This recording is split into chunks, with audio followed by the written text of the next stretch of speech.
أحد من بعدي صدق الله مولانا العظيم وقال في مقام آخر خلق الجان من مارج من نار صدق الله مولانا العظيم إن الله وملائكته يصلون على النبي يا أيها الذين آمنوا صلوا عليه وسلموا تسليما اللهم صل وسلم على سيد الأنبياء والمرسلين وعلى آله الطيبين وأصحابه الطاهرين أجمعين الصلاة والسلام عليك يا سيدي يا رسول الله وعلى آلك وأصحابك يا سيدي یا حبیب اللہ. حضرات محترم، اللہ تعالیٰ کے فضل و احسان سے رمضان المبارک کی بابرکت ساعتیں، عشرۂ جہنم سے آزادی، اپنی تمام تر برکات لیے اللہ کے فضل، کرم اور رحمت کی صورت میں ہمارے درمیان موجود ہے. اللہ کی بارگاہ میں دعا ہے خداوند قدوس ایسے بابرکت لمحات ہمیں زندگی میں بار بار نصیب فرمائے. اللہ کے عظیم نبی حضرت سیدنا سلیمان علیہ السلام کی سیرت، آپ کا تذکرہ، اور قرآن کریم میں اللہ تعالیٰ نے جو آپ کو کائنات کی منفرد حکومت عطا فرمائی تھی، اب جو اللہ نے آپ کو حکومت کے ساتھ ساتھ تاج نبوت عطا فرمایا تھا، دونوں ذمہ داریوں کو بیک وقت آپ نے نبھا کر انبیاء کی صف میں ایک انفرادی مقام حاصل کیا. اس پر گفتگو جاری اور ساری ہے. علماء نے لکھا ہے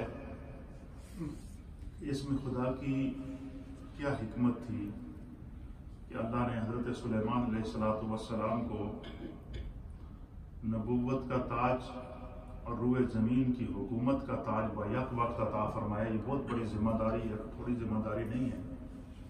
ایک بندے پر اگر صرف ایک گھر کی ذمہ داری آ جائے تو ہم میں سے کسی کو جب خالی ایک گھر سنبھالنا پڑے تو ہمارے لیے مشکلات پیدا ہو جاتی ہیں، اور طرح طرح کی ہم تدبیریں بناتے ہیں کہ یہ کس طرح اس ذمہ داری سے ہم عہدہ برا ہوں گے. خدا کی طرف سے جس بندے کو ملک عطا کیا گیا، اور ملک بھی صرف ایک ملک نہیں، روئے زمین کو ملک کہا گیا ہے، اور پھر ساتھ میں نبوت کا تاج بھی پہنایا گیا. اس کی جہاں اور حکمتیں ہیں، ایک علماء نے حکمت یہ لکھی ہے کہ گویا اللہ تعالیٰ فرشتوں کو یہ بتانا چاہتا تھا کہ اے میرے فرشتو، تم ہی تو کہتے تھے نا کہ یہ انسان زمین کے اوپر خون ریزی کرے گا، فساد بغا کرے گا، اس کو دنیا میں بھیجنے کا کیا مقصد ہے؟ اللہ تعالیٰ یہ بھی دکھانا چاہتا ہے کہ میری اس مخلوق جو اشرف المخلوقات انسان ہے، اس میں سے اللہ کے ایسے ایسے بندے بھی ہیں کہ خداوند قدوس ان پر کائنات کی جتنی بھی بڑی ذمہ داری ڈالے وہ عدل اور انصاف اس زمین پر قائم کرتے ہیں، اور جو حضرت سلیمان علیہ السلام نے قائم کر کے دکھایا. اس سے ایک تو انسان کی عظمت ظاہر ہوتی ہے، وقار ظاہر ہوتا ہے. تو یہ ساری ہر کام کے اندر اللہ نے کسی نہ کسی کام کے اندر جو وہ اپنی حکمت پوشیدہ رکھی ہے. اس سے مقام انسانیت ظاہر ہوتا ہے. اور یہ جو خداوند قدوس نے قرآن میں فرمایا نا کہ لَقَدْ خَلَقْنَا الْإِنسَانَ فِي أَحْسَنِ تَقْوِيمٍ، کہ بے شک ہم نے انسان کو جو ہے وہ بہترین صورت میں پیدا کیا. احسن تقویم اس کو عطا فرمائی، تمام مخلوقات سے اس کو اشرف بنایا. تو انسان کو اشرف المخلوقات جو ہے وہ ہر اعتبار سے اللہ تعالیٰ نے ثابت کیا ہے، اور جس کی بہترین مثال جناب سیدنا سلیمان علیہ السلام اور ہمارے پیارے آقا و مولا جناب سید العالمین محمد رسول اللہ صلی اللہ تعالیٰ علیہ وآلہ وسلم اور قوم پہ سوالات انبیاء اور مرسلین ہیں. اللہ تعالیٰ ہمیں پاکان امت کے مرتبے اور مقام کو سمجھنے کی توفیق عطا فرمائے۔ کل کے درس میں نے آپ کی خدمت میں یہ پیش کیا تھا کہ اللہ تعالیٰ نے چونکہ سلیمان علیہ السلام کو روئے زمین کی حکومت عطا فرمائی تھی، تو روئے زمین پر بسنے والی ہر مخلوق کے آپ حاکم تھے۔ تو زمین پر جس طرح جانور ایک مخلوق ہیں، حیوانات مخلوق ہیں، نباتات مخلوق ہیں۔ نباتات کہتے ہیں یہ جو درخت وغیرہ ہوتے ہیں، ان کو کہتے ہیں پتھر، شجر و حجر، یہ بھی خدا کی مخلوق ہے، ان کا تعلق بھی زمین سے ہے۔ اسی طریقے سے پانی ہے، سمندر ہیں جتنے زمین کے اوپر، یہ بھی خدا کی مخلوق ہیں، ان کا تعلق بھی زمین سے ہے۔ اسی طریقے سے سمندری جو مخلوق ہے جیسے مچھلیاں ہیں، اور جو سمندر کے اندر خدا نے مخلوق پیدا کیا یہ اللہ ہی جانتا ہے، یہ بھی اس کی مخلوق ہے۔ پھر اسی طریقے سے جو ہے وہ زمین کے اوپر انسان ہیں، یہ بھی خدا کی مخلوق ہے۔ اور زمین پر اللہ نے ایک اور مخلوق آباد کی ہے جس کو جن کہتے ہیں۔ کیا کہتے ہیں؟ جن کہتے ہیں۔ یہ جن بھی اللہ کی ایک مخلوق ہے، اور یہ اس طرح کی مخلوق ہے کہ جس مخلوق کو، جس طرح فرشتے اللہ کی مخلوق ہیں، ہمیں ہمارا اس پر ایمان ہے، لیکن ہم فرشتوں کو دیکھ نہیں سکتے۔ لیکن اس درس میں کئی دفعہ ہم نے آپ کو بتایا ہے کہ حضرت جبریل علیہ السلام کو نبی پاک صلی اللہ علیہ وسلم نے حقیقی صورت میں دیکھا۔ اسی طریقے سے ام المؤمنین سیدہ خدیجہ الکبریٰ رضی اللہ تعالی عنہا آپ فرماتی ہیں کہ میں نے جبریل کا دیدار کیا۔ اسی طریقے سے ام المؤمنین سیدہ عائشہ صدیقہ بنت صدیق رضی اللہ تعالی عنہما آپ فرماتی ہیں کہ میں نے جبریل کا دیدار کیا۔ پھر اسی طریقے سے جو ہے وہ دیگر انبیاء اکرام کے اوپر جو ہے وہ فرشتے نازل ہوتے رہے، اور انبیاء اکرام کو اللہ تعالیٰ نے فرشتوں کا اصل صورت میں دیدار کرایا۔ اسی طرح جنات بھی اللہ کی مخلوق ہیں جو زمین پر موجود ہیں، لیکن ہماری آنکھیں انہیں دیکھ نہیں سکتی۔ وہ خدا نے انہیں ہماری آنکھوں سے جو ہے وہ، اور اس میں بھی خدا کی حکمت ہے کہ ان کی ہیبت ناک شکلیں، صورتیں دیکھ کے ممکن ہے کہ کئی لوگ فتنے میں پڑ جاتے، ڈر میں پڑ جاتے، خوف میں پڑ جاتے۔ تو خداوند قدوس نے اس نظام کو ایک سرکل کے تحت چلایا ہوا ہے، اور ہر چیز اپنے سرکل میں چل رہی ہے۔ ہر مخلوق اپنے سرکل کی پابند ہے، اور وہ خدا کی اطاعت کے اندر اپنا زندگی کر رہی ہے۔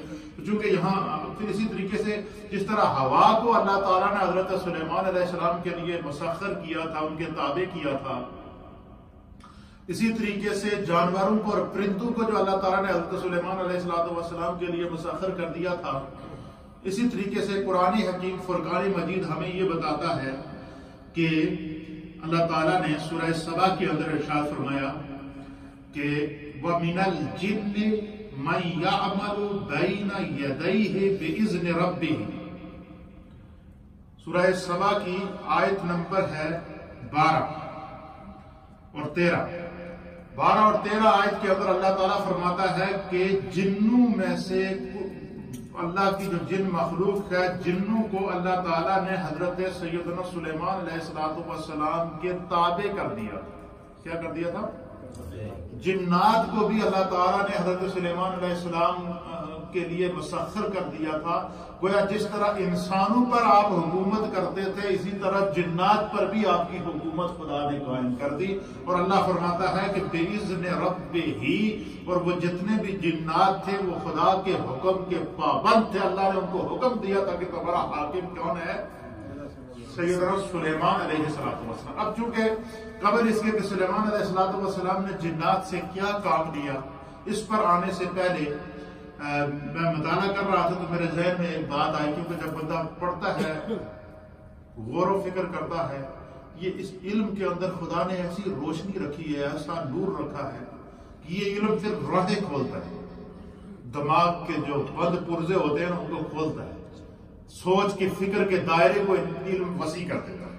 پھر بندہ ادھر نکلتا ہے، ادھر نکلتا ہے، ادھر نکلتا ہے، پھر سوچتا ہے، پھر مختلف تفاسیر دیکھتا ہے۔ تو مطالعے کے دوران میرے ذہن میں یہ بات ہے کہ میں نے اس رمضان کے درس کے اندر جب ملائکہ کا ذکر آیا تو میں نے ملائکہ پر ایک پورا درس دیا آپ کو کہ فرشتے خدا کی مخلوق ہیں، فرشتوں کا مقام کیا ہے۔ پھر اسی طریقے سے جو ہے وہ جیسے جیسے انبیاء اکرام کے تذکرے آتے رہے اور ان کے انبیاء اکرام کے دور کے اندر رونما ہونے والی مخلوقات اور معجزات جو تھے ان کا ذکر کرتے رہے۔ تو اب یہ 2-3 دفعہ جنات کا ذکر آیا، تو اب حضرت سلیمان علیہ السلام کے لیے جنات کو اللہ نے مسخر کیا تھا. اب میں چاہوں گا کہ تھوڑی سی ہمارے علم کے مطابق ہمیں یہ علم ہونا چاہیے کہ جنات خدا کی جو مخلوق ہے یہ اس کو اللہ نے کب پیدا کیا، یہ اس کا علم بھی ہمیں ہونا چاہیے. تو میں نے مناسب سمجھا کہ جنات کے حوالے سے بھی تھوڑا سا آپ کو ان کا بیک گراؤنڈ بتا دوں. قرآن کریم فرقان میں جس طرح انسان اللہ کی مخلوق ہیں اس کے بارے میں یہ اتنا ایمان لانا ہمارے لیے ضروری ہے کہ جس طرح فرشتے خدا کی مخلوق ہیں، جس طرح انسان خدا کی مخلوق ہیں، اسی طرح جن بھی خدا کی مخلوق ہیں. اس چیز پر ہمارا ایمان لانا ضروری ہے کیونکہ خدا نے انہیں اپنی مخلوق قرار دیا ہے. نمبر 1 بات، جنات کو اللہ نے کب پیدا کیا ہے اس کی تاریخ کا تو کوئی تعین نہیں ہے. تاریخ نہ مفسرین نے کیا ہے، نہ محدثین نے کیا ہے، نہ اہل سیر جو تاریخ جن لوگوں نے تاریخ انسانیت مرتب کی ہے یا تاریخ خلق مرتب کی ہے نہ انہوں نے کیا ہے. یہ تو تاریخ کا تو تعین کسی میں بھی نہیں ہے. ان کی تاریخ، حقیقی تاریخ تو اللہ ہی جانتا ہے. ہم نے حضرت آدم علیہ السلام کی پوری ہسٹری آپ کے سامنے بیان کر دی، لیکن کوئی بھی یہ دعویٰ نہیں کر سکتے کہ جس دن آدم علیہ السلام جو ہے وہ پیدا ہوئے تو وہ جو ہے وہ اللہ اور اس کے رسول کے علاوہ کوئی دنیا میں اس ہسٹری کو بیان نہیں کر سکتا تھا. تو نبی پاک صلی اللہ علیہ وسلم کو اللہ نے یہ علم عطا فرمایا تھا. تو حضور علیہ السلام نے بتایا کہ حضرت آدم علیہ السلام کو خداوند قدوس نے جس دن پیدا کیا وہ دن جمعے کا دن تھا. حضور نے جمعے کا دن بتایا ہے کہ جمعے کا دن تھا، لیکن سن اور تاریخ کیا تھی یہ تو خدا ہی جانتا ہے.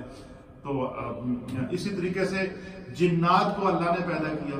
جیسے قرآن کریم ہمیں یہ بتاتا ہے کہ وَإِذْ قَالَ رَبُّكَ لِلْمَلَائِكَةِ إِنِّي جَاعِلٌ فِي الْأَرْضِ خَلِيفَةً کہ اللہ تعالیٰ فرماتا ہے کہ فرشتوں سے اللہ نے فرمایا کہ میں زمین پر اپنا نائب، اپنا خلیفہ بنانا چاہتا ہوں. حضرت آدم علیہ السلام کی تخلیق کا ذکر ہے. اسی طریقے سے قرآن کریم فرقان مجید کی سورۃ الرحمن کی آیت نمبر غالباً 15 ہے. نمبر میرا شور نہیں ہے لیکن آیت مجھے ذہن میں ہے، وہ میں پڑھ لیتا ہوں، لیکن میرا خیال بول رہا نمبر آیت ہے. اللہ فرماتا ہے کہ وَخَلَقَ الْجَانَّ مِن مَارِجٍ مِّن نَارٍ، اللہ تعالیٰ نے جان کو دہکتی ہوئی آگ کے شعلے سے پیدا فرمایا. جس طرح انسانیت کے انسان اول کا نام کیا ہے؟ حضرت آدم، اور ان کو ہم لوگ کیا کہتے ہیں؟ بابا آدم. بابا آدم. اسی طرح جنات کا بھی ایک بابا تھا.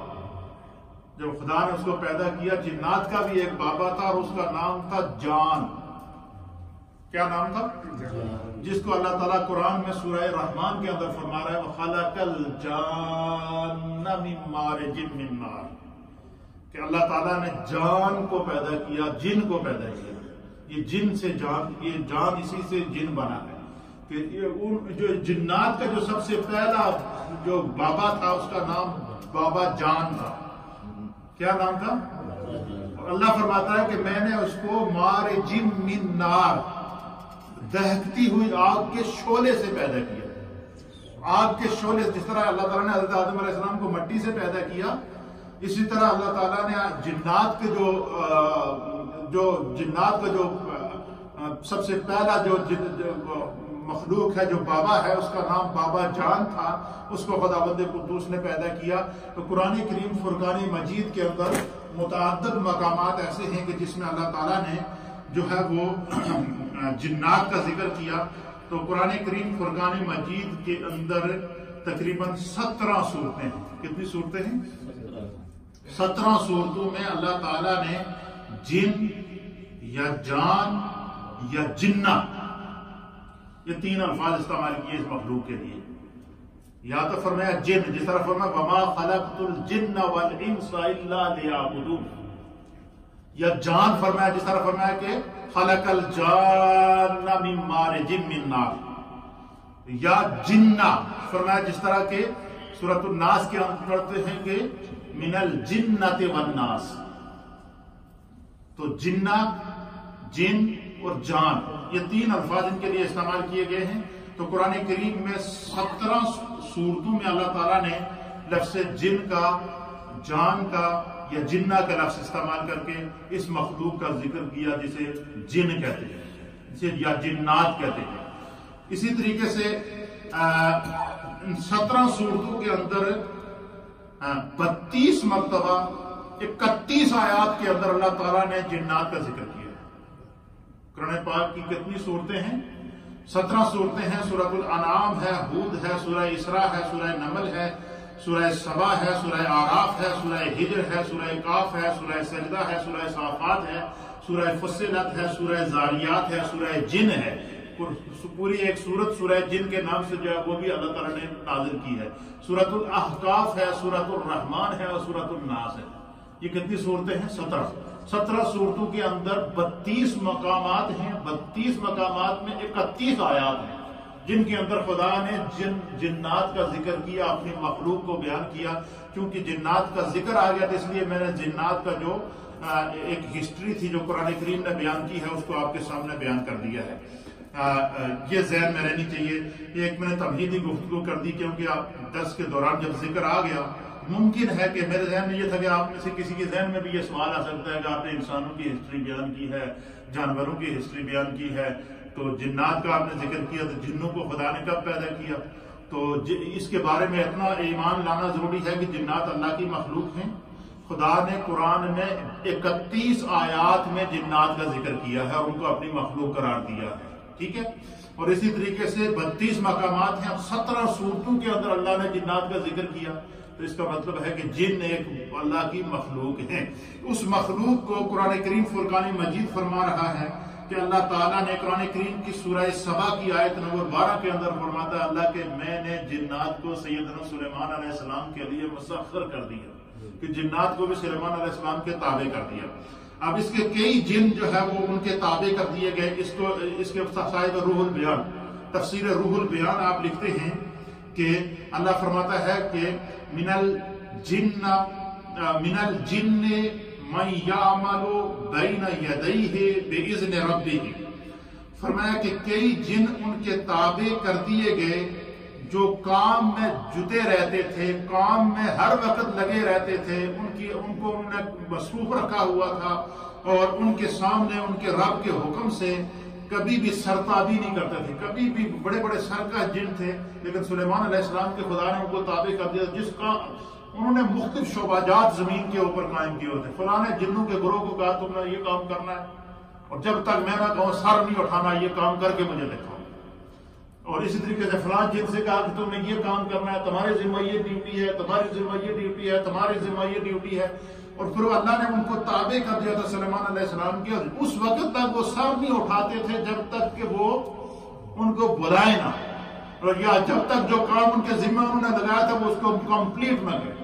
اسی طریقے سے جنات کے اندر بھی بڑے بڑے ہنرمند قسم کے جن موجود ہوتے ہیں، جس طرح ہمارے ہاں بڑے بڑے کاریگر ہوتے ہیں، بڑے بڑے سائنسدان ہوتے ہیں، بڑے بڑے جو ہے وہ دنیا میں کتنی ٹائپ کے مکانات بنے ہیں، کتنی ٹائپ کی عمارتیں بنی ہیں، کیا کیا انسان نے اپنے ہاتھوں سے نہیں بنایا، یہ ہے یا نہیں؟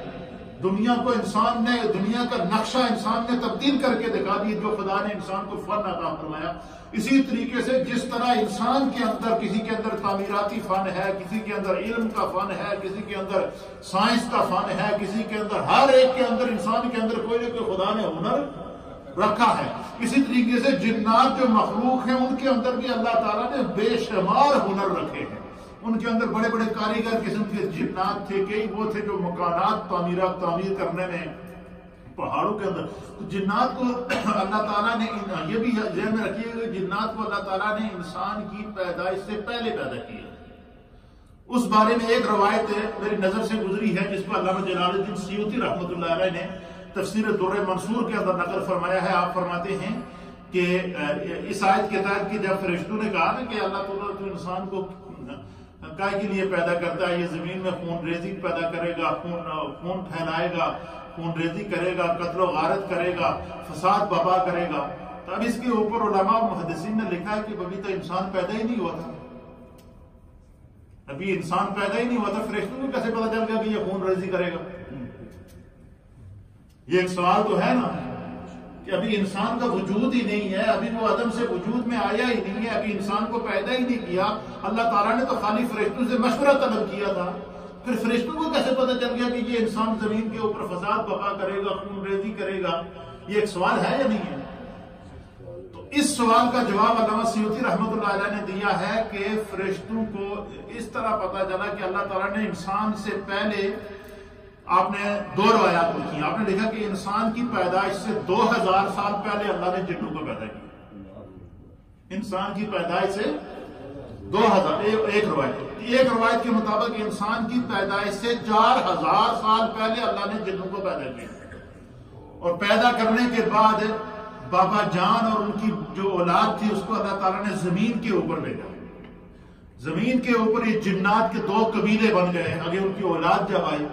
اور اس میں یہ یاد رکھیے گا جنات کے اندر جس طرح انسانوں کے اندر میل اور فیمیل ہوتے ہیں، اس طرح جنات میں بھی میل اور فیمیل ہوتے ہیں. جنات کی بھی اولاد ہے اسی طریقے سے نبی اکرم صلی اللہ تعالیٰ علیہ وآلہ وسلم کے اوپر جنات کا ایک پورا گروہ ایمان لایا تھا اور آپ نے ان کو وادی جن کے اندر ٹھہرایا تھا جو آج بھی مدینہ طیبہ کے اندر موجود ہے. اور ان جنات نے نبی پاک صلی اللہ علیہ وسلم کی بارگاہ میں عرض کیا تھا کہ آپ ہمیں ایک ایسا علاقہ دے دیں کہ اس علاقے میں کوئی ہمیں نہ چھیڑے اور ہم آپ کے امتیوں کو نہیں چھیڑیں گے. تو نبی پاک صلی اللہ علیہ وسلم نے ان کو وادی جن عطا فرمائی تھی. آج بھی وہاں پر جو ہے وہ باقاعدہ نشانات موجود ہیں. اس ایریے میں پورے سعودی عرب کے اندر مدینہ طیبہ میں عمارتیں بن چکی ہیں، آبادیاں بڑھ رہی ہیں، لیکن وہ وادی جن کو بالکل خالی چھوڑا گیا ہے. اس کی باقاعدہ مارکنگ کی گئی ہے، اس کی سائٹوں پہ باقاعدہ پوسٹیں لگا کر بتا دیا گیا کہ اس ایریے کے اندر کوئی بندہ تعمیر نہیں کرے گا. اگر کوئی گھر بنائے گا بھی تو اس کا گھر گر جاتا ہے. کیوں؟ کہ زمین کا وہ حصہ نبی پاک صلی اللہ علیہ وسلم نے جنات کو الاٹ کیا ہوا ہے. وہاں پر ان کی شادیاں ہوتی ہیں، وہاں پر ان کے اجتماعات ہوتے ہیں. اسی طریقے سے جو ہے وہ جنات کے اندر میل اور فیمیل دونوں ہوتے ہیں. جنات کو اللہ تعالیٰ نے حضرت سلیمان علیہ السلام کے لیے مسخر کر دیا تھا. پھر جو ہے وہ صاحب تفسیر روح البیان اور صاحب تفسیر مظہری نے آپ لکھتے ہیں کہ جنات کو کس طریقے سے اللہ نے جو ہے وہ کیا تھا کہ قرآن پاک میں اللہ تعالیٰ اس کو سورہ سبا کے اندر فرماتا ہے کہ اللہ نے جنات کو سلیمان علیہ السلام کے تابع کر دیا. وہ اللہ کے حکم سے ان کے تابع تھے اور ان کے حکم کی تعمیل میں لگے رہتے تھے اور وہ کوئی بھی کام ان کی علاوہ نہیں کرتے تھے. اگر کوئی جن گڑبڑ کرتا، سلیمان علیہ السلام کا کہنا نہیں مانتا، تو خداوند قدوس نے فرشتے مقرر کیے تھے جو ان کو آگ کا عذاب دیتے تھے. جلتی ہوئی آگ میں ان کو سزا دیتے، آگ کے کوڑے ان کو مارے جاتے تھے. جنات کو ان کو باقاعدہ سزا دی جاتی تھی. ان کے لیے ایک عدالت قائم کی تھی انہوں نے. آگ کے کوڑے ان کو لگائے جاتے تھے. تو پھر وہ ڈر کے مارے کیا کرتے تھے کہ وہ سارے کے سارے جتنے جنات تھے، بڑے بڑے سرکش جنات جو تھے، اور جو زیادہ سرکش جن ہوتے ہیں وہ سمندروں کی تہوں میں رہتے ہیں. اس سمندروں کے اندر قرآن پاک اس طرف کرتا ہے کہ وہ غواصی کرتے ہیں، وہ گوتے لگاتے ہیں سمندروں کے اندر. اور سلیمان علیہ السلام نے سمندروں کے بیچ میں رہنے والے جنات سے بڑا کام دیا ہے. وہ آگے آپ کو میں بتاؤں کہ جب انہوں نے مسجد اقصیٰ کی تعمیر کرائی جنات سے، تو اس میں کیا کیا چیزیں انہوں نے لگائی ہیں وہ سارا آگے آئے گا. تو کہتے ہیں کہ وہ جب کوئی بھی سرکشی کرتا تو ان کو جب پھر کہتے ہیں کہ آپ کے لیے جو آپ علیہ السلام چاہتے، جنات کے جو آپ علیہ السلام چاہتے، یعنی سیدنا سلیمان علیہ السلام جو چاہتے، وہ جنات آپ کے لیے بڑی بڑی عمارتیں بناتے. جس طرح کی عمارات آپ ان کو نقشہ بنا کے دیتے تھے کہ مجھے اس طرح کی عمارت چاہیے اور اس کو اس طریقے سے وہ بنا کر دیتے تھے. پھر کہتے ہیں کہ بڑے بڑے لگن جیسے حوض، یہ جو سلیمان علیہ السلام کی چونکہ آپ کے ساتھ بڑی بڑی ہر قسم کی مخلوق ہوتی تھی، تو انہوں نے جنات کو کہا کہ ایسا کرو کہ ایک بڑی بڑی دیگیں تیار کرو جن کے اندر ان کے لیے کھانا تیار کیا جائے اس مخلوق کے لیے. تو انہوں نے کہا جی دیگیں کیسی ہونی چاہیے؟ تو سلیمان علیہ السلام نے کہا جی کہ ایسا کرو کہ بڑے بڑے پہاڑوں میں جاؤ، پہاڑوں کو کوڑ کے، پہاڑوں کو تراش کے ان کے بیچ سے جو ہے نا وہ ان کی دیگیں بنا. تو جنات نے بڑے خوبصورت انداز سے پتھروں کو تراش کے نا پتھروں کی دیگیں بنائی ہوئی تھی. پھر اسی طریقے سے جس میں کھانا کھاتے تھے، کھانا کھانے کے لیے ہمارے یہاں تو پلیٹ استعمال ہوتی ہے نا. اب مجھے بتائیں کہ اتنی بڑی مخلوق جو سلیمان علیہ السلام کے ساتھ چلتی تھی، وہ پلیٹوں میں تو ان کے کھانا، اب جنات کو پلیٹ اور ساتھ میں جانور ہر قسم کے ان کے لیے انہوں نے سلیمان علیہ السلام نے ان سے کہا کہ بڑی بڑی وہ پتھروں کی پلیٹیں بناؤ جس کو ہمارے دور میں آج کل جو بڑا اس کو ٹیپ کہتے ہیں، اس طریقے سے اس کو جو ہے وہ قرآن کریم فرقان مجید نے ان کو محاریب، تماثیل، جفان اور اس طرح کے ان کے نام دیے کہ یہ اس طرح کی چیزیں، وہ بڑی بڑی انہوں نے تھال، بڑے بڑے ٹب بنائے ہیں، وہ اس طرح تھے. قرآن پاک اس کی مثال دیتا ہے جیسے کہ پانی کے حوض ہوتے ہیں. مسجدوں میں بڑے بڑے حوض بنے ہوتے ہیں نا، آپ نے دیکھا جو وضو کرنے کے لیے ہوتے ہیں. اس طرح کی بڑی بڑی پلیٹیں انہوں نے پتھروں کی بنائی ہوئی تھی جس کے اوپر وہ باقاعدہ ان کو کھانا کھلایا جاتا. پھر اسی طریقے سے جو ہے وہ دوسری سورۃ الانبیاء کی آیت نمبر 81 کے اندر اللہ تعالیٰ فرماتا ہے کہ وَمِنَ الشَّيْطَانِ مَن يَغُصُّونَ لَهُ وَيَعْمَلُونَ عَمَلًا دُونَ ذَلِكَ وَكُنَّا لَهُمْ حَافِظِينَ. اللہ فرماتا ہے کہ ہم نے مسخر کر دیا سرکش جنوں کو. کیا کر دیا؟ سرکش جنوں کو جو سمندروں میں غوطہ زنی کرتے تھے. سب سے زیادہ سرکش جن تھے وہ کیا تھے؟ سمندروں کے اندر کیا کرتے تھے؟ غوطہ کرتے تھے. ان کو سلیمان علیہ السلام کے لیے مسخر کر دیا. پھر سلیمان علیہ السلام کے ساتھ جب جن تابع ہو گئے، آپ نے پھر جنات سے کام لیا. کیا کیا؟ وہ آج تک زمین کے اوپر وہ تاریخ موجود ہے. سب سے پہلے قرآن پاک بیان کرتا ہے کہ سلیمان علیہ السلام نے جنوں سے کیا کام کیا. قرآن کہتا ہے من محاریب، کہ قرآن کہ آپ کو محاریب، یہ واحد ہے محراب کا. محاریب کہتے ہیں کہ بڑے بڑے قلعے. سلیمان علیہ السلام نے جنات کو سے بڑے بڑے قلعے بنوائے. قلعے جن کو ہم اپنی زبان میں بولتے ہیں، ان کو اردو میں قلعے کہتے ہیں. بڑے بڑے قلعے بنوائے. پھر اونچی اونچی عبادت گاہیں بنوائیں. اچھا، وہی عبادت کا مطلب آپ مشرق میں بھی جاتے تھے، مشرق میں بھی جاتے تھے، مغرب میں بھی جاتے تھے، شمال میں بھی جاتے تھے، جنوب میں بھی جاتے تھے، یعنی چاروں زمین کے حصوں میں آپ جاتے تھے. تو آپ نے جنات کی ڈیوٹی لگائی کہ میں جب مشرق میں جاتا ہوں تو آپ فلاں علاقے میں جاؤ، وہاں پر بہت بڑی ایک عبادت گاہ بناؤ، مسجد بناؤ. ان سے وہاں بڑی بڑی عمارتیں، عبادت گاہیں بنوائیں. پھر ان کے رہنے کے لیے بہترین اور خوشنما محلات اپنے اپنے لوگوں کے لیے بنوائے، رہنے کے لیے محلات بنوائے، مکانات جنوں کے ذریعے بنوائے. پھر جو ہے وہ فرماتے ہیں کہ تماثیل کہتے ہیں کہ اس کا واحد تمثیل ہے، یعنی جنات کے لیے بڑے بڑے پتھر وغیرہ کے اس طرح کے پتھر جنات سے آپ نے تراشوائے کہ ان کے اوپر خوبصورت نقاشی کرائی، نقش و نگار کرایا. ان پتھروں کے اوپر وہ مجسمہ ٹائپ کے جو پتھر ہوتے تھے ان کے ان سے تراشوائے. وہ کام آپ نے جنات سے لیا. پھر قرآن کریم بیان کرتا ہے کہ بعض لوگ کہ قرآن کریم کہتا ہے کہ جفان، کیا کہتا ہے قرآن؟ کہ جفان کہتے ہیں کہ بڑے بڑے لگن کھانا کھانے کے لیے، جس طرح کہ میں نے آپ کو بتا دیا کہ تالاب ٹائپ کے اس طرح کے بنائے. یہ چیزیں آپ نے ان سے تیار کروائی. پھر جو وہ بڑی بڑی اور بھاری بھرکم قسم کی دیگیں، اس کو قرآن کریم نے بیان کیا ہے کہ وہ ان دیگوں کی کیفیت کیا ہے کہ جو اپنی جسامت اور بوجھ کے باعث آسانی سے ادھر ادھر نہیں ہو سکتی تھی. یعنی اتنی بڑی بڑی پہاڑوں کی دیگیں بنوائی ہیں اور وہ ایک جگہ انہوں نے سیٹ کی ہوتی تھی، اسی کے نیچے وہ آگ جلاتے تھے، اسی پر کھانا بناتے تھے، اسی کو مخلوق میں وہ لنگر تقسیم ہوتا تھا. لنگر سلیمانی چلتا تھا، بس یہ سمجھ لیجیے.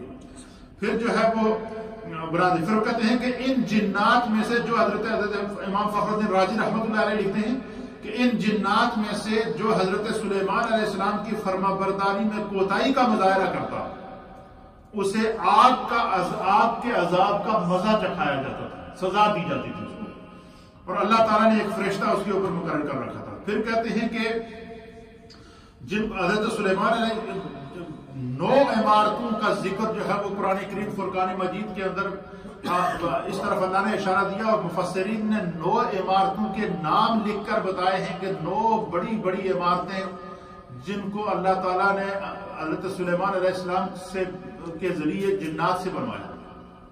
9 وہ بڑی بڑی عمارتیں تھیں. عمارتوں سے مراد یہ کہ 9 بڑے بڑے شہر آپ سے بنوائے، اور ان میں سے ایک عمارت ہے، ان کا نام بھی مفسرین نے لکھا. انہوں نے حضرت سلیمان علیہ السلام نے ایک عمارت جنات سے بنوائی جس کا نام تھا بیت الرب. کیا نام تھا؟ ابھی بھی یروشلم کے اندر وہ عمارت موجود ہے، بیت الرب کے نام سے. وہ عمارت جو تھی اس کی طوالت 60 ایکڑ پر مشتمل تھی. 60 ایکڑ دی ایک عمارت تھی, 60 ایکڑ لمبی تو 60 ایکڑ چوڑی. تسی سارے زمیندار لوگ تمہیں پتا ہے ایکڑ کتوں کہتے ہیں قلعے نو.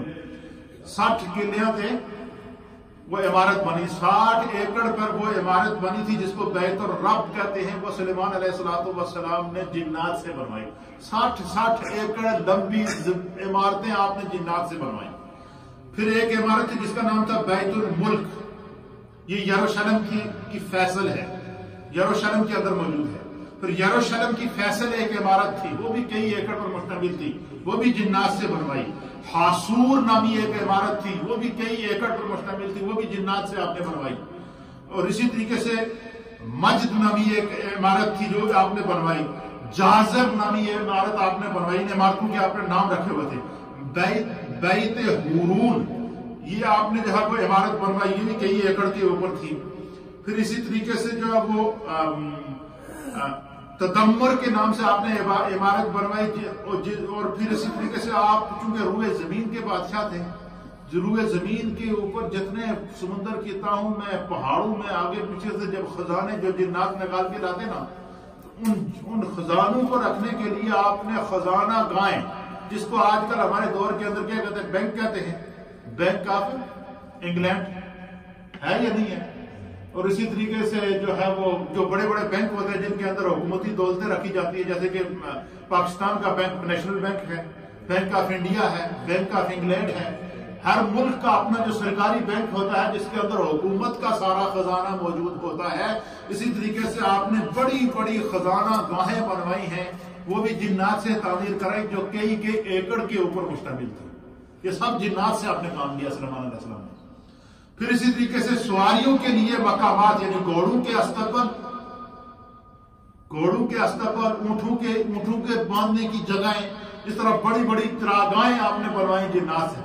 وہ جتنے جنات آپ کے تابع تھے نا, اب وہ فری میں بیٹھتے تو کوئی نہ کوئی گڑبڑ کرتے تو آپ نے سب کو کام سے لگایا ہوتا. کسی کو کہا تو نے جو خزانہ گاہ بنانی ہے, کسی کو کہا کہ تو نے بیت الرب بنانا ہے, کسی کو کہا کہ تو نے جو ہے وہ فلاں عمارت بنانی ہے, تم لوگوں نے فلاں عمارت بنانی ہے, تم نے فلاں عمارت بنانی, سارے اس کے اندر مصروف تھے.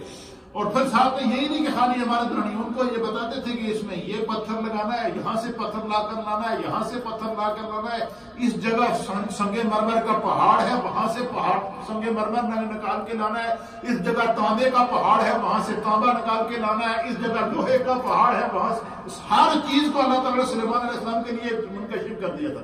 اپنی انگوٹھی کے اوپر دیکھتے تھے کہ فلاں جگہ تانبے کا پہاڑ ہے, فلاں جگہ لوہے کا پہاڑ ہے, فلاں جگہ سنگ مرمر کا پہاڑ ہے, فلاں جگہ جو ہے وہ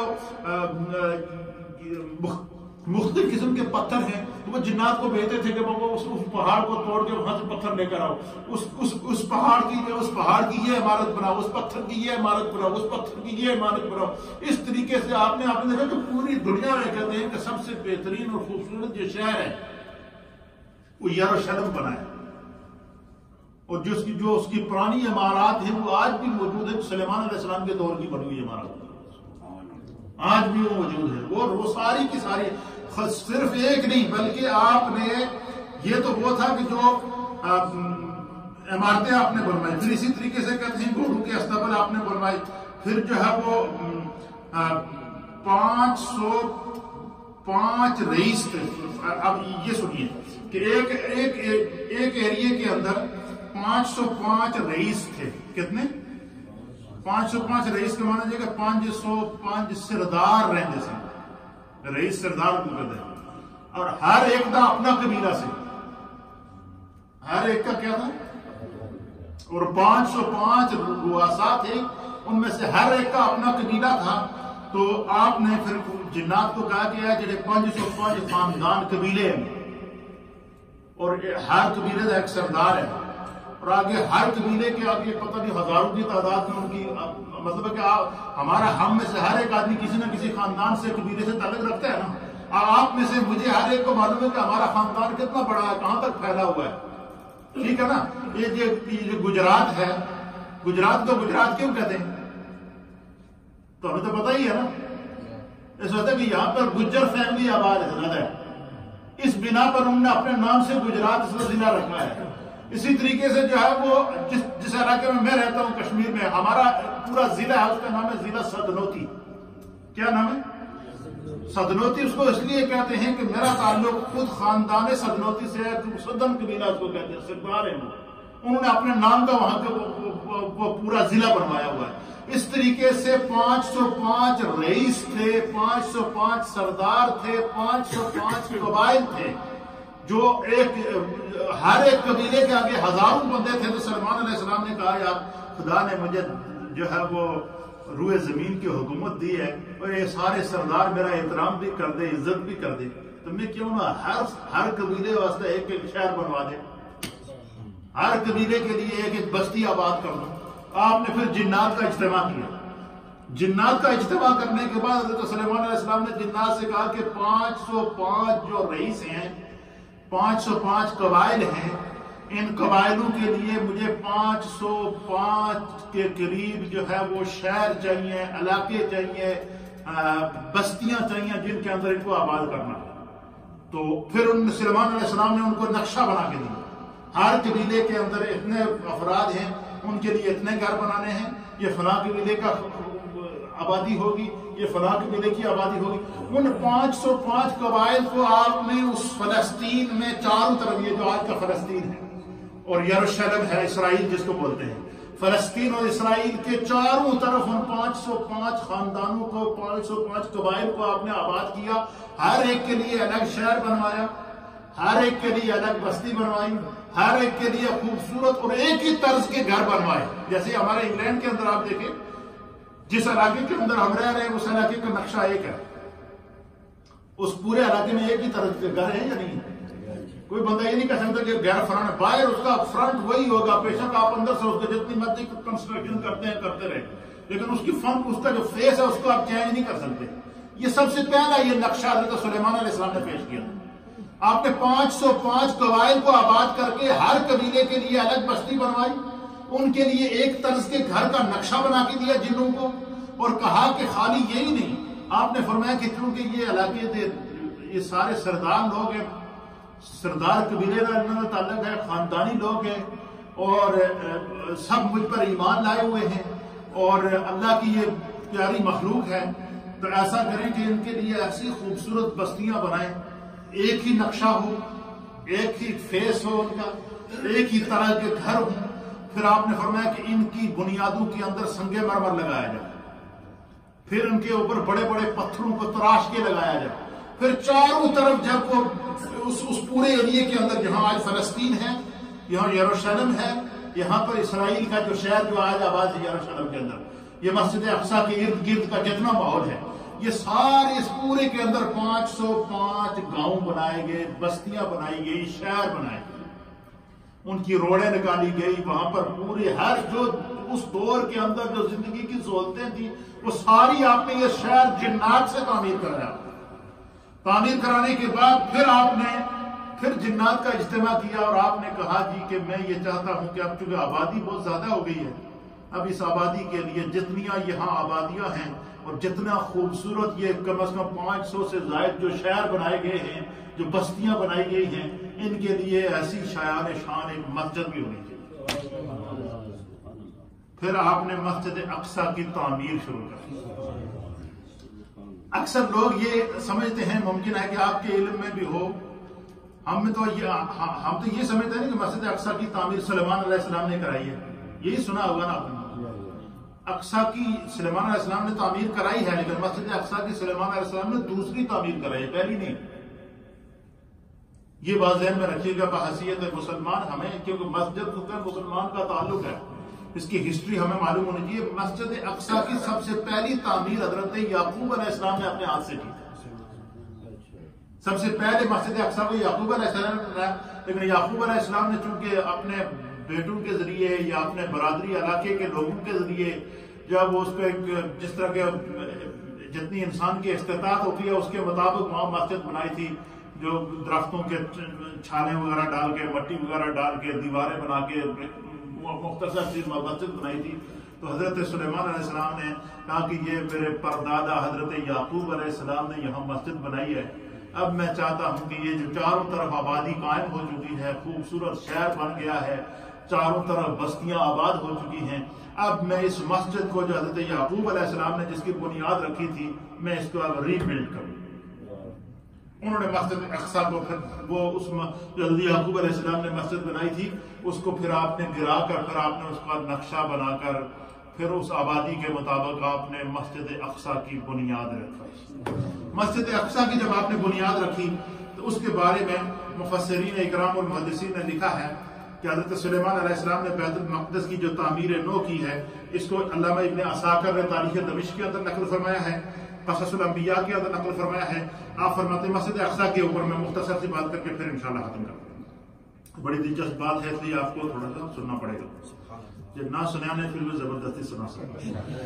حضرت سلیمان علیہ السلام کو بیت المقدس کی علامہ ابن عساکر لکھتے ہیں تاریخ دمشق کے اندر، اور اسی طریقے سے جو ہے وہ صاحب تفسیر مظہری نے جلد نمبر 8 اور صفحہ نمبر 21 کے اوپر نقل فرمایا ہے۔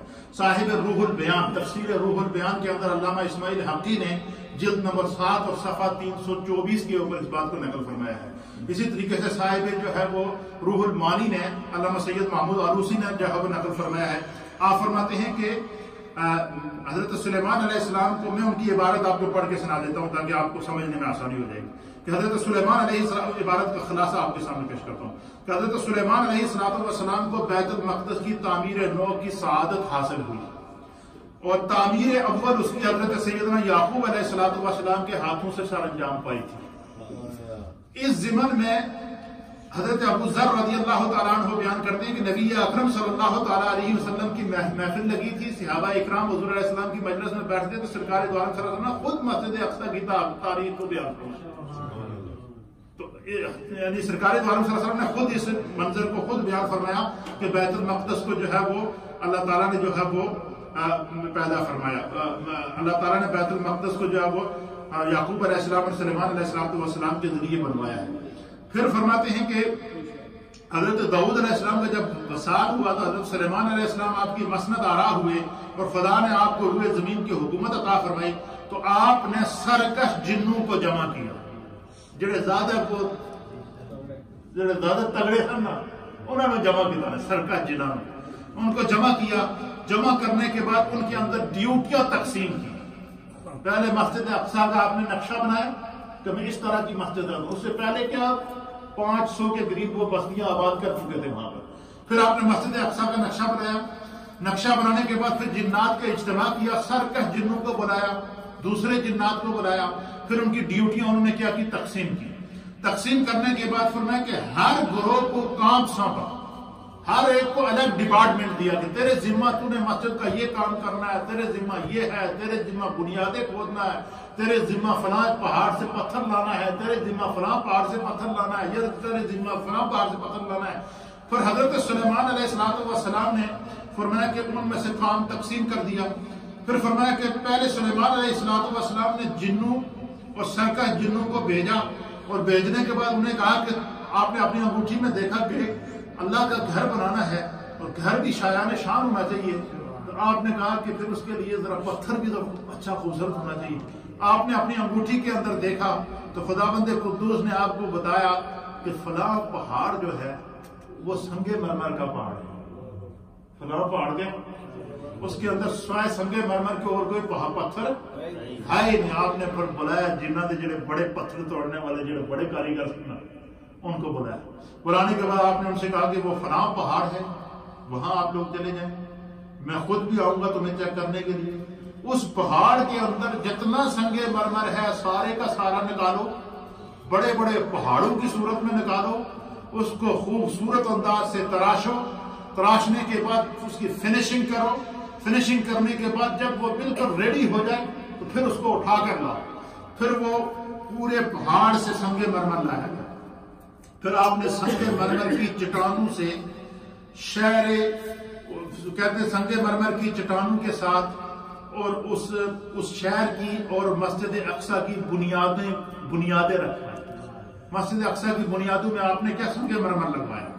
پھر آپ نے جو ہے وہ کہتے ہیں کہ 12 محلے مسجد کے ارد گرد بنائے۔ کتنے؟ پہلے تو بستیاں آباد کی، ہر رئیس کو اس کے خاندان کے مطابق گھر بنا کر دے دیے. اب مسجد اقصی کے ارد گرد جو جگہ تھی وہاں پر آپ نے کیا کیا؟ لکھتے ہیں کہ 12 محلے آپ نے علامہ اسماعیل حقی کہتے ہیں کہ 12 محلے بنائے، ہر محلے میں ایک قبیلے کو بسایا تاکہ مسجد کے گرد آبادی رہے. ہر محلے میں ایک قبیلے کو بسایا، اور یہ وہ قبائل تھے جن کو بنی اسرائیل کے 12 قبیلے کہتے تھے. بنی اسرائیل کے 12 قبائل تھے. حضرت یعقوب علیہ السلام کی اولاد میں کتنے بیٹے تھے؟ 12 بیٹے تھے، اور ہر بیٹے کی آگے کیا تھی؟ اولاد تھی. وہ بنی اسرائیل کے 12 قبائل تھے، اور ان 12 قبائل کو آپ نے مسجد اقصی کے ارد گرد جو ہے وہ ان کے لیے 12 قبائل کے 12 بستیاں بنائی، وہ تیار کیے. پھر جب شہر کی تعمیر سے فارغ ہو گئے تو پھر آپ نے فرمایا کہ مسجد بنانا شروع کر دیا. پھر مسجد کے لیے آپ نے چیزیں لانے کا حکم فرمایا. اس کے بارے میں فرمایا کہ آپ نے فرمایا کہ اس مسجد کی بنیادوں میں ہم نے سونا، چاندی، یاقوت، سچے موتی، خوشبوئیں، روئے زمین کے اوپر اللہ نے جو خزانے پیدا کیے ہیں وہ میں نے مسجد اقصی کی دیوار میں لگائے. اور اس کا آپ نے ریزن یہ پیش کیا، فرشتوں جنات کو بھی بلایا اور اپنی جو مخلوق تھی سب کو بلا کر کہا کہ میں، اللہ نے مجھے روئے زمین کی حکومت دی ہے، خدا نے مجھے نبی بنا کر بھیجا ہے. اب میں چاہتا ہوں کہ میں جس طرح کے اللہ نے مجھے بادشاہ دی ہے، میں اس کی شان خدا کا گھر بنا. اور خدا کے گھر کے لیے حضرت سلیمان علیہ السلام کہتے ہیں کہ میرا ذہن یہ کہتا ہے کہ روئے زمین کے اوپر اللہ نے جو خزانے پیدا کیے ہیں، روئے زمین پر اللہ نے جو انعامات پیدا کیے ہیں، ہر چیز مسجد اقصی کی دیوار کے اندر موجود ہو. پھر آپ نے جنات کو بلایا، جنات جمع ہوئے. آپ نے جنات میں سے بعض کی ڈیوٹی لگائی کہ تم ایسا کرو کہ تم سمندروں کے اندر تم غوطے لگاتے ہو، غواص ہو، تم سمندروں کی تہوں میں چلے جاؤ اور سمندروں کی تہوں میں جتنے موتی موجود ہیں وہ نکال کے لاؤ. سمندروں کی تہوں میں موتی موجود ہیں وہ نکال کے لاؤ. پھر آپ نے کہا کہ پہلے پتھر اور گارے کے مکانات بناتے تھے. آپ نے فرمایا کہ مسجد اقصی کی دیواروں میں گارا نہیں لگانا ہے، گارا بارش ہوگی، پانی ہوگا تو نکل جائے گا. میں چاہتا ہوں کہ مسجد اقصی کی دیوار میں کچھ اور ایسی چیز لگائی جائے جو آج، پہلے تو کچے مکان ہوتے تھے نا، پھر زمانے نے ترقی کی تو آپ ہم پکے مکان بناتے ہیں. اس میں کیا کرتے ہیں؟ سیمنٹ لگاتے ہیں، پلاسٹر کرتے ہیں، ہر طرح کی جو وہ کرتے ہیں. آپ نے فرمایا کہ مسجد اقصی کی دیواروں کے اندر گارا لگانے کے بجائے سیسا لگایا جائے اور چاندی لگایا جائے. اب جنات نے کہا جی سیسا اور چاندی کہاں سے آئے گا؟ انہوں نے کہا میں بتاتا ہوں، چلو میرے ساتھ. آپ نے انگوٹھی میں دیکھا، اللہ تعالیٰ نے بتایا کہ فلاں پہاڑ پہ چلے جاؤ. 2 پہاڑیاں ہیں، ایک پہاڑی سیسے کی ہے اور ایک پہاڑی چاندی کی ہے. آپ اندازہ لگائیے. اب جب وہاں پہنچے، اب سیسا اور ایک پہاڑی تانبے کی ہے. تین پہاڑیوں کا ذکر مفسرین نے کیا. سلیمان علیہ السلام نے کہا کہ فلاں پہاڑ پہ جاؤ، ایک پہاڑ سونے کا ہے، ایک تانبے کا ہے، ایک چاندی کا ہے اور ایک سیسے کا ہے. آپ وہاں چلے جائیں. جب وہ وہاں پہنچے سلیمان علیہ السلام تو آپ نے سب سے پہلے پہاڑ کے اوپر جو ہے نا وہ اللہ کی نشاندہی کے مطابق جب پہلا کدال لگائی نا تو خداوند قدوس نے ایک پہاڑ سے چاندی کا چشمہ نکالا، جس طرح پہاڑ سے پانی کا چشمہ نکلتا ہے. اب آپ اندازہ لگائیں، ایک پہاڑ سے تانبے کا چشمہ نکالا، ایک پہاڑ سے سیسے کا چشمہ نکالا، اور اس طریقے سے وہ تانبا اور چاندی اور سیسا بہہ رہا تھا اس چشمے سے جس طرح پانی بہتا ہے. وہ کیا آپ نے پھر جنات کو کہا جو بڑے بڑے حوض بنائے ہوئے ہیں، بڑے بڑے دیگیں بنائی ہوئی ہیں، بڑے بڑے ان کو جمع کرو. وہ اس کے اندر کیا کرتے؟ وہ سیسا کے اس کے نیچے رکھتے اور وہ اس طرح پانی، جس طرح پانی بہتا اس طرح سیسا بہتا تھا، جس طرح پانی بہتا اس طرح چاندی بہتا تھا، جس طرح پانی بہتا اسی طریقے سے تانبا بہتا تھا. حالانکہ یہ لوہے کی دھاتیں ہیں، یہ بہت سخت، ان کو جب تک پگھلائیں نا اس وقت تک یہ نرم نہیں ہوتی. لیکن سلیمان علیہ السلام کا یہ معجزہ تھا کہ وہ اس طرح بہ رہے تھے جس طرح پانی بہتا تھا. پھر وہ سارا جمع کیا گیا. پھر سمندروں سے جو موتی، ہیرے اور جواہرات جنات نکال کر لائے ان کا ایک ڈھیر لگ گیا. پھر اسی طریقے سے اللہ نے بتایا کہ فلاں جگہ سنگ مرمر موجود ہے، وہاں سے سنگ مرمر لے کر آئے. پھر جب سارا مٹیریل تیار ہو گیا نا، سنگ مرمر موجود ہے، تانبا موجود ہے، چاندی موجود ہے، سیسا موجود ہے، یہ سب چیزیں موجود ہونے کے بعد آپ نے فرمایا کہ آپ اس کی بنیادیں کھولو. مسجد کی بنیادیں کھودی گئی، بنیادوں کے اندر سیسا ڈالا گیا۔ سیسا اس طریقے سے جیسے کہ ہمارے ہاں جب مکان کی بنیاد کھودتے ہیں تو کھودنے کے بعد جب گڑھا بن جاتا ہے تو اس میں کیا سیمنٹ اور ریتی اور بجری اور یہ مکس کر کے ڈالتے ہیں، یہ پتلا کر کے اس میں ڈالتے ہیں تاکہ جم جائے۔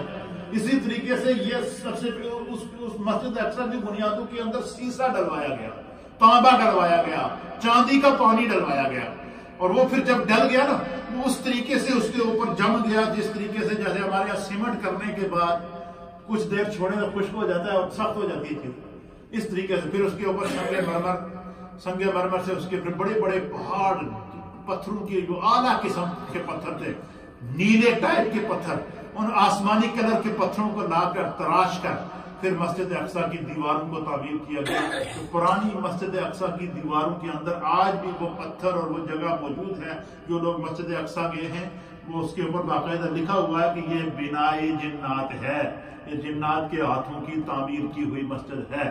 تو حضرت سلیمان علیہ السلام نے پھر جو ہے وہ اس کو تعمیر کرایا، اور پھر کہتے ہیں کہ جب وہ مسجد تعمیر ہو گئی نا مکمل طور پر، سنگ مرمر، تانبا، سیسا اور اس کے علاوہ چاندی، یہ ان کی دیواروں کے اندر گارے کی جگہ، سیمنٹ کی جگہ یہ چیزیں لگائی ہیں۔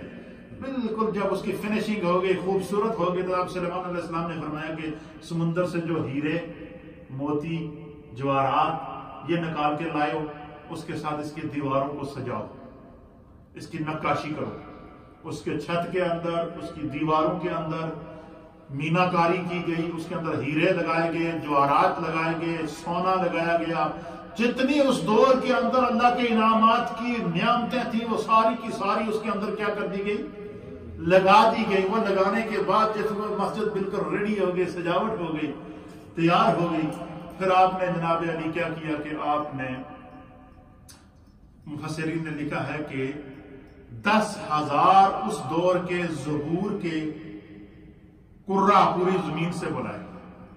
کتنے؟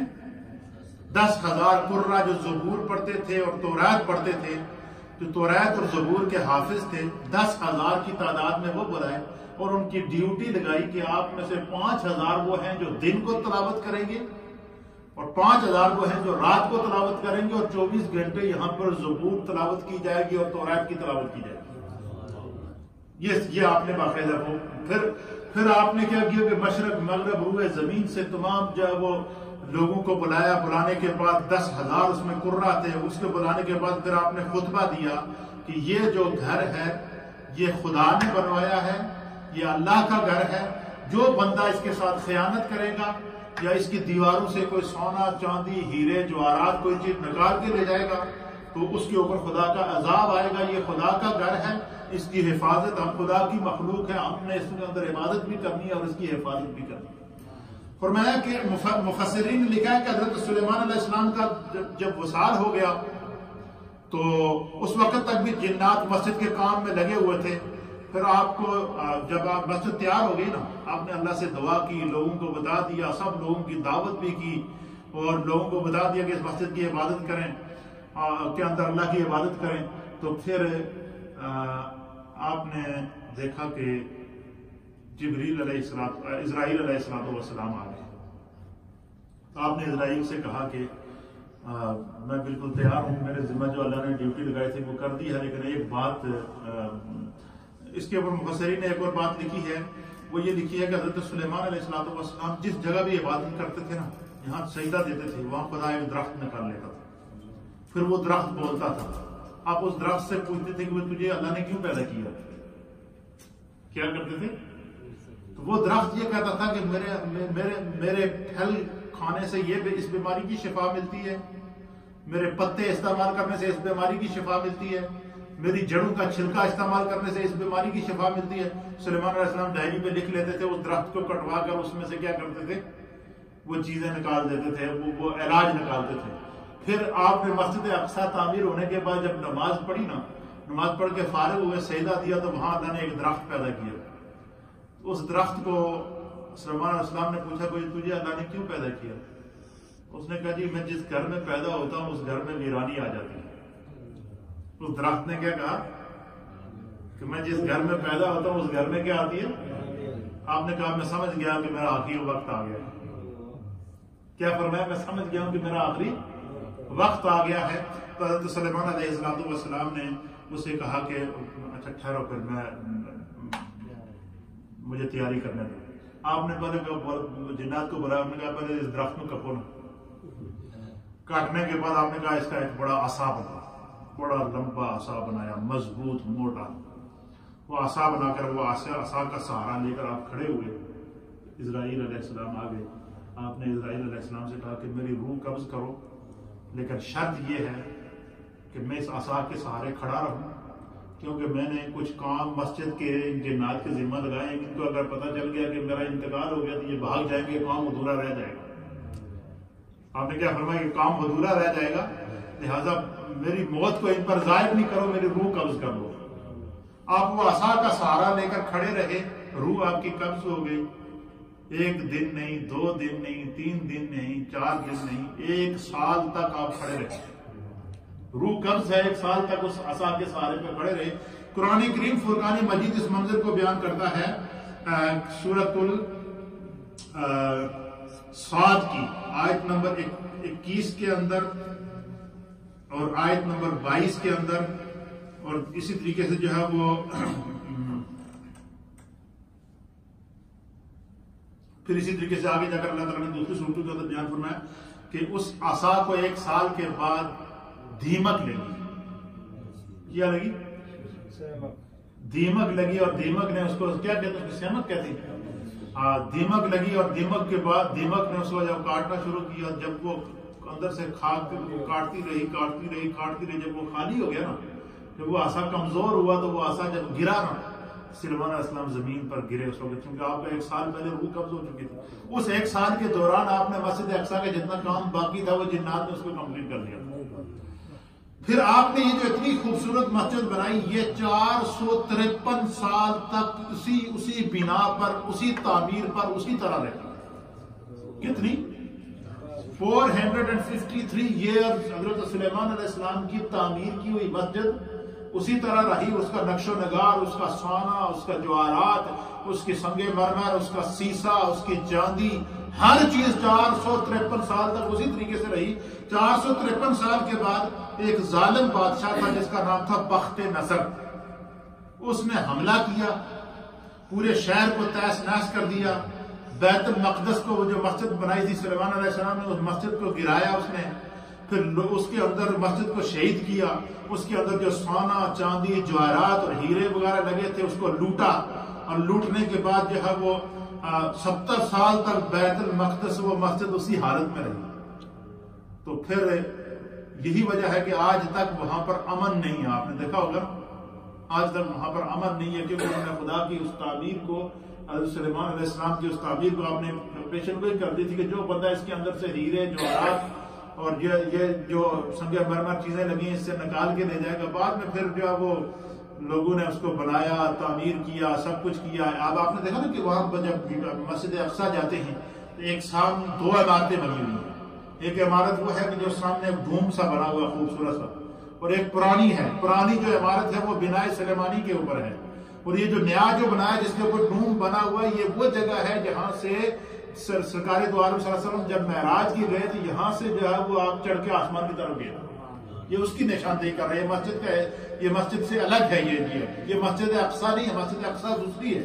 یہ جو بنی ہوئی ہے آپ کو گنبد سے بنا خوبصورت لگ رہا ہے، یہ ڈوم اس چیز کی نشاندہی کر رہا ہے جہاں سے نبی پاک صلی اللہ علیہ وسلم آسمانوں پر چڑھ کر گئے تھے. یہ مسجد اقصی کی اور سلیمان علیہ السلام کی مختصر سی روایات تھی. اس کو میں نے 3 درسوں میں وہ بھی بڑے مختصر کر کے کمپلیٹ کیا ہے. جو ضروری باتیں میں نے مناسب سمجھی آپ کی خدمت میں پیش کر دی، وہ حیثیت مسلمان ہمیں اس کا علم ہو جائے. چلو اب ٹائم نہیں ہے، کل کسی درس میں دے دوں گا. مقبوضہ کشمیر